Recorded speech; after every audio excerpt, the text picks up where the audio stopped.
respeito, Stark.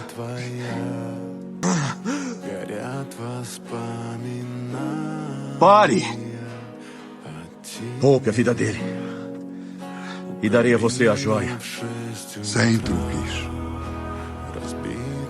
Não!